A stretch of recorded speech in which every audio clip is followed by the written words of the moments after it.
नमस्कार। आज़ादी की जंग में वंदे मातरम जो हमारी आज़ादी का मुख्य उद्घोष बना, उस पर देश की राजनीति दो हिस्से में बँट गई है।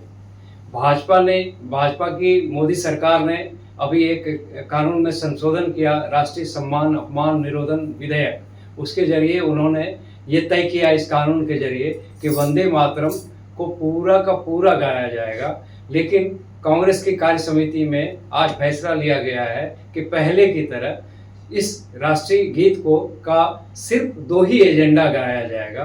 मतलब कांग्रेस ने इस मुद्दे पर भाजपा से और मोदी सरकार के साथ खुली जंग का ऐलान कर दिया है। इस मुद्दे पर हमारे साथ बातचीत के लिए मेरे साथ मेरी वरिष्ठ सहयोगी पूनम मेहता जी हैं। ये लंबे समय से कांग्रेस कवर करती रही हैं। हम इनसे जानेंगे कि कांग्रेस की इस रणनीति का, कांग्रेस की सोच के क्या राजनीतिक मायने क्या है।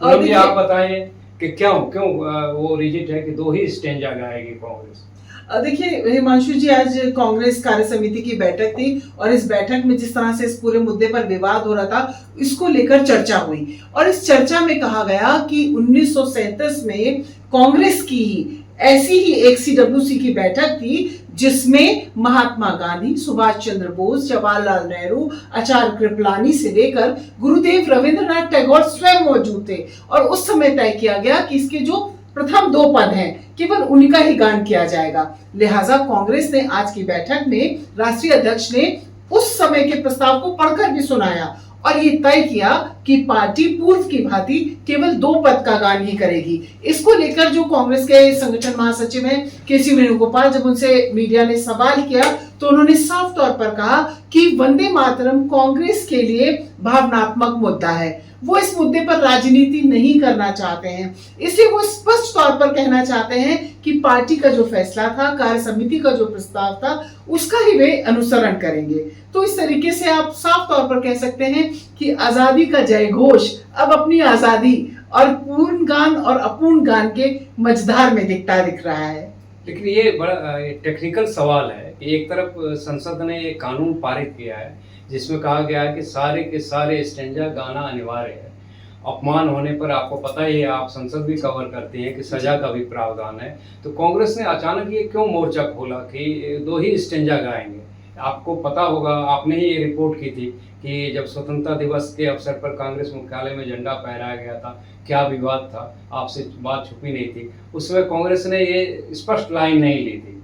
किसी ने कहा था कि नहीं, सोनिया गांधी कुछ और कहना चाह रही थी, किसी ने कहा कुछ और कहना चाह रही, लेकिन ये साफ लाइन नहीं ली थी कांग्रेस ने कि वो दो ही स्टेंजा गाए थे। कार्य समिति की बैठक में ऐसा क्यों हुआ, क्यों निर्णय लिया गया इस तरह का कि उसने पार्टी ने साफ कर दिया कि इस मुद्दे पर वो दो दो हाथ करने के लिए तैयार है। देखिए, जब ये विवाद हुआ उसके बाद से हिमांशु जी, अगर आप पूरा परिदृश्य देखें तो गोवा गए मल्लिकार्जुन खड़गे और यहाँ पर उन्होंने बयान दिया और कहा कि ये पार्टी के लिए जो इसके दो पद हैं वही गाए जाने चाहिए। और कुल मिलाकर जिस तरीके से संसदीय दल की नेता ने इस पूरे मुद्दे पर आपत्ति जताई थी, उस समय मैं वहां मौजूद थी, जो उनकी भाव भंगिमाएं थी और जो साफ तौर पर इंडिकेशन था वो बता रहा था कि वो इससे बेहद नाखुश हैं। इसको लेकर आज पत्रकारों ने केसी वेणुगोपाल से सवाल भी पूछा तो केसी वेणुगोपाल ने उसको टालते हुए कहा कि वो महज कम्युनिकेशन गैप था, उसको बड़े तूल नहीं दिया जाना चाहिए। कांग्रेस पार्टी ने ये तय कर लिया है और उसके बाद में केरल और अन्य जो कांग्रेस शासित राज्य हैं वहां पर इसके दो ही पद का गान हुआ। गोवा में मल्लिकार्जुन खड़गे गए, पार्टी संगठन के कार्यकर्ताओं से मिले, दो पद का गान किया गया।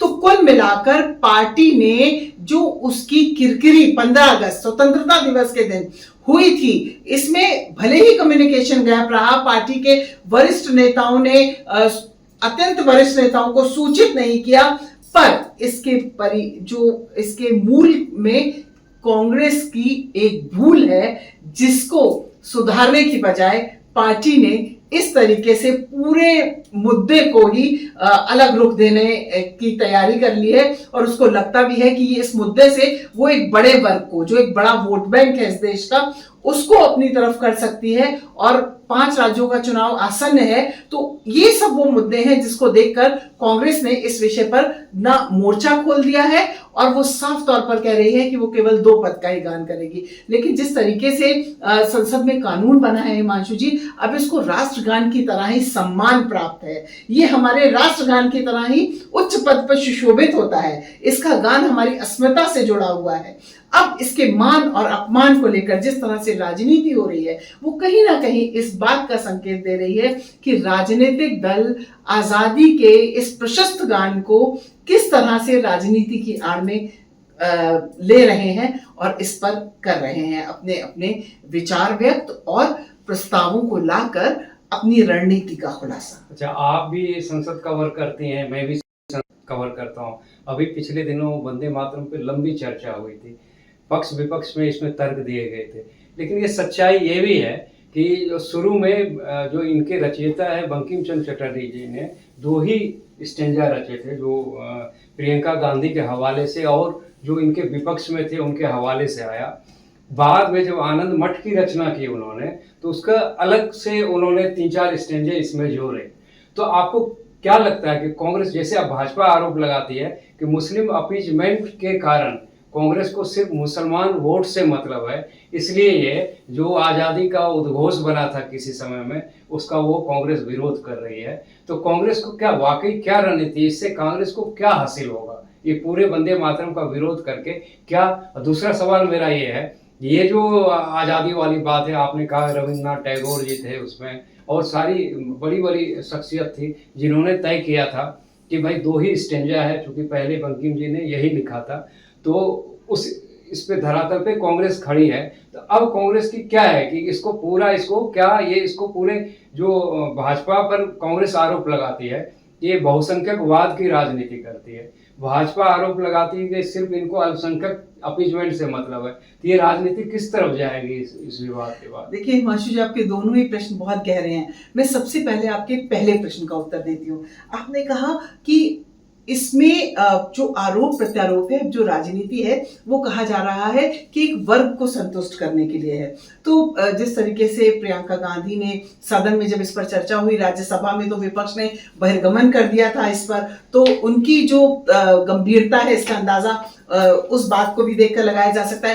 हिमांशु जी, जिसके प्रथम 2 पद हैं उसमें केवल भारत माता और उसका गान है, लेकिन जो अन्य पद हैं उसमें धार्मिक जो प्रतीक हैं हिंदू धर्म के, उनको भी सम्मिलित किया गया और ऐसा कहा गया है कि जब बंकिम चटर्जी जो बंकिम बाबू हैं, जब उन्होंने आनंद मठ लिखा जिसमें सन्यासियों का अपनी मातृभूमि की रक्षा के लिए युद्ध का पूरा विवरण है, और वो बिल्कुल जब ये पूरा गीत अपने चरम पर गान होता है, तो मैं कह सकती हूँ हिमांशु जी कि ये सबकी रगों को फड़फड़ाने का कार्य करता है, ये हमारे अंदर उत्साह का संचार करता है। तो इसे 1937 में भी इस पर जो 2 पद लिए गए थे और बाकी के पदों को इसलिए छोड़ा गया था कि इसमें कहा गया था कि एक वर्ग विशेष देवी देवता मूर्ति पूजा की आराधना नहीं कर सकता, और उसमें माँ देवी की जो तुलना थी वो दुर्गा माँ से की गई थी। और इसके साथ ही जो उसके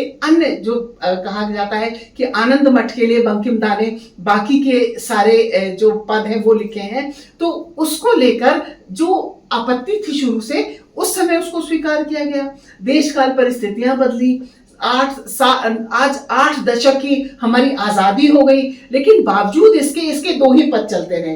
भारतीय जनता पार्टी का कहना है कि ये हमारा राष्ट्रीय जो गीत है ये ऊर्जा है, ये हमारे नव चेतना का संचार करता है, लिहाजा इसका पूरा गान होने से इसकी पूर्णता की अनुभूति होती है।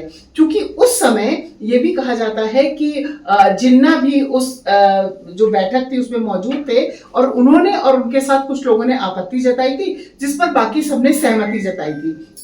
तो ये मुद्दा भी उठता है, और यही वजह है कि भारतीय जनता पार्टी कहती है कि ये जो है वर्ग विशेष की राजनीति कर रहे हैं और वो कहते हैं कि ये बहुसंख्यक की राजनीति लेकिन कर रहे एक हैं। अहम लेकिन सवाल, इसका अहम सवाल, हिमांशु जी क्षमा करिए आपको रोकूं, इसका अहम सवाल ये है कि ये गीत पूरी तरीके से हमारी भारत माता की उपासना, आराधना का है, जिस पर अभी राजनीतिक दल इस तरह के प्रयास कर रहे हैं। जी हिमांशु, आप क्या कह रहे थे? मैं ये कह रहा हूँ कि 2 स्टेंजा तक तो ठीक है कि रविंद्र बाबू भी चाहते थे, सुभाष बाबू भी चाहते थे। मैं इससे अलग हट करके मैं आपसे कुछ सवाल करना चाहता हूँ कि जैसे राष्ट्रीय गान और राष्ट्रीय गीत, क्या आपको लगता है कि ये जो राष्ट्रीय गीत के रूप में तो संविधान सभा ने इसको अंगीकार किया था, लेकिन क्या एक्सेप्टेंस बढ़ाने के लिए क्यों नहीं सरकार ने उस समय, जब से आज़ादी मिली है, कि वंदे मातरम 2 ही स्टेंजा है, उस समय तो नहीं जुड़े थे एक्स्ट्रा स्टेंजा, लेकिन उसके विस्तार के लिए, उसकी अनिवार्यता बढ़ाने के लिए, उसकी स्वीकार्यता बढ़ाने के लिए तो मुझे कोई उदाहरण नहीं मिलता कि भाई ये चीज़ें अभी वंदे मातरम भी साथ साथ गाया जाए, तो उस दिशा में क्यों नहीं हुआ? क्या आपको नहीं लगता है कि जो 2 स्टेंजा को संविधान सभा ने एक्सेप्ट किया था, अगर उसको पूर्ववर्ती सरकारों ने इतना ही सम्मान दिलाया जाता तो भाजपा को ये 3-4 अलग से स्टेंजा, जिसमें आप कह रही हैं कि दुर्गा माता का या अलग अलग भगवानों का, जिसको आप जोड़ सकते हैं कि मूर्ति पूजा से जुड़ा हुआ मसला है, जिसको एक वर्ग, एक संप्रदाय उसको एक्सेप्ट नहीं कर सकता। लेकिन सवाल ये भी उठता है, जब 2 स्टेंजा को संविधान सभा ने एक्सेप्ट कर लिया था तो उसको वो दर्जा क्यों नहीं दिला पाए ये लोग आजादी के बाद से अब तक? देखिए, ये एक बड़ा यक्ष प्रश्न है हिमांशु जी, और इसमें सभी राजनीतिक दल जिम्मेदार हैं, क्योंकि आप देखिए राजेंद्र बाबू ने 24 जनवरी 1950 को इसको संविधान सभा में स्वीकार किया कि राष्ट्रगान जनगण मन होगा, राष्ट्रगीत जो है वंदे मातरम होगा। लेकिन उसके बाद 8 दशक तक ये गीत तो रहा, ये देश की संसद से लेकर देश के सभी उच्च मरकजों में बजता तो रहा, पर किसी ने पूर्ण गान की ओर ध्यान नहीं दिया। इसकी एक बड़ी वजह ये भी रही कि जो कांग्रेस धर्मनिरपेक्षता की बात कर रही थी, उसको लगता था कि एक ये ऐसा मसला है जिसको दबा ही रहने दिया जाए, क्योंकि यदि इसके पूर्ण गान की बात उठाई जाएगी तो हो सकता है एक बड़ा वोट बैंक उससे नाराज हो जाए। ये उसके मन में अवश्य कहीं ना कहीं भावना रही होगी। शायद यही वजह है कि समय समय पर जो उस समय आप कह सकते हैं कि जनता पार्टी या दक्षिणपंथी रहे हैं, उन्होंने इस मुद्दे को उठाने की चेष्टा की है और इस पर बात भी हुई है, पर बात निकली आगे तलक नहीं गई। चूंकि बात निकली आगे तलक नहीं गई, इसलिए राष्ट्रीय गीत को जो सम्मान मिलना चाहिए, जो मान मिलना चाहिए, इसके पूर्ण गान की जो अभिलाषा थी, वो कहीं ना कहीं दबी रही और उसको भारतीय जनता पार्टी ने अभी बहुसंख्यक की भावना को तर्क देकर इस पर उन्होंने जो संशोधन आया है उसमें राजेंद्र बाबू के बयान का भी जिक्र किया गया है।